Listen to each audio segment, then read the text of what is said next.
Nous sommes avec Stéphane Clerget. Nous évoquons l'hypersensibilité en amour. Tania, vous êtes avec nous. Donc oui. vous avez compris assez tard, visiblement, votre hypersensibilité. Qu'est-ce qui vous a permis de comprendre ça? En fait, j'ai lu un livre qui s'appelle Je pense trop. Ah oui.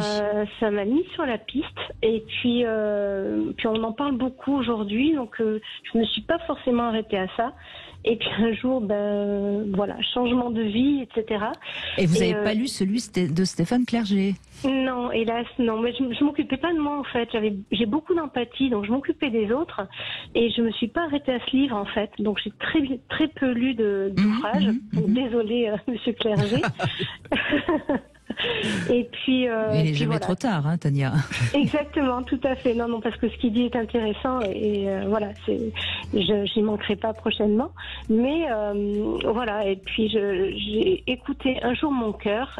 J'ai fait une formation en Feng Shui que j'adorais depuis plus de 10 ans et j'en ai fait mon métier aujourd'hui. Voilà. D'accord. Donc, ça m'a aidé à utiliser mon hypersensibilité déjà avec la création d'objets pour comprendre les besoins des gens. Donc j'ai toujours utilisé cette empathie, ce lien et cette envie de bien-être des autres en mettant mes compétences en application et vraiment je m'éclate. Alors ça c'est sûr que l'hypersensibilité c'est quelque chose, c'est un atout pour comprendre l'émotion des autres à condition d'être en paix avec ses propres émotions, j'imagine. Oui, bien sûr. C'est-à-dire que l'hypersensibilité fait qu'on va ressentir ce que l'autre ressent, puisqu'on est hyper sensible, mais on comprend pas toujours. Après, il faut effectivement décoder et surtout accepter de supporter ça, parce qu'on a nos propres ressentis et puis les ressentis de l'autre. Donc ça peut faire beaucoup. Donc il faut apprivoiser tout ça, mais ça nous permet effectivement de lire facilement dans le cœur d'autrui. Oui, ça devient un atout, l'hypersensibilité, à partir du moment où on est en paix avec sa propre sensibilité. Oui. Quoi. Donc c'était peut-être pas le cas au départ, Tania. Et puis j'ai évacué beaucoup de colère pendant ma formation et puis avant, je me suis beaucoup occupée de moi et de ce que je pensais, etc. et de mon vécu, même s'il n'y a rien eu de grave, vraiment. Et en fait, j'ai eu beaucoup de colère à évacuer.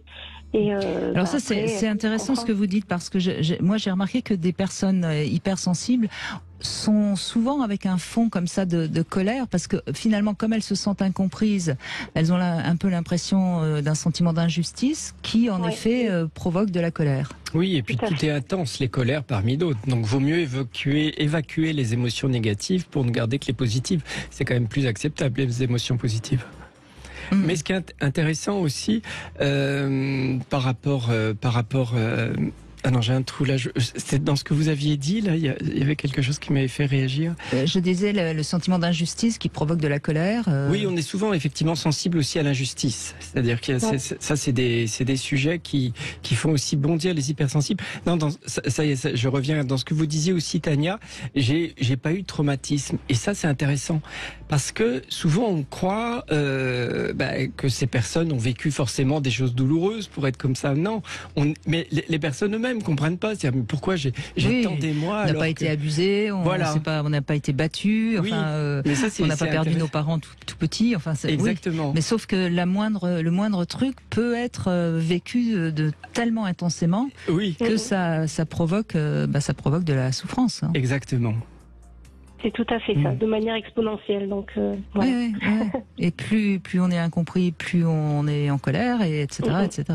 Et alors donc c'est tout ce travail-là que vous avez fait qui vous a permis d'être en paix avec vous-même. Complètement. Et j'arrive à identifier maintenant quand il y a des choses que je prends mal. Je prends du recul et puis je me dis voilà, c'est ton caractère, etc. Alors je remets les choses à leur place. C'est-à-dire que j'essaye vraiment d'analyser avant je fonçais tête baissée. Maintenant, même des fois contre moi-même, je veux dire, où je gardais tout en moi. Et aujourd'hui, j'ai une capacité de recul qui fait que je me dis là, c'est juste de réagir, là, c'est pas juste. Et c'est vraiment un travail de fond que j'ai fait. Et là, aujourd'hui, je dirais que je suis vraiment fière de moi. Voilà. Je me souviens avoir proposé un petit exercice très simple justement sur les ressentis, de noter de 1 à 20 les ressentis qu'on peut avoir sur des événements. Alors 20, c'est évidemment quelque chose de très très grave, hein, et 1, c'est juste peut-être notre collègue qui, au lieu de nous tenir la porte, nous la claque. Enfin, je veux dire un truc tout à fait bénère.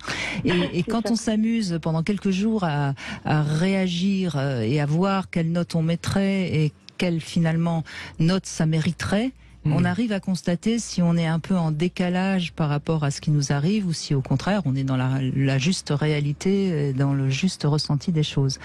Vous voyez ce que je veux dire, Tania?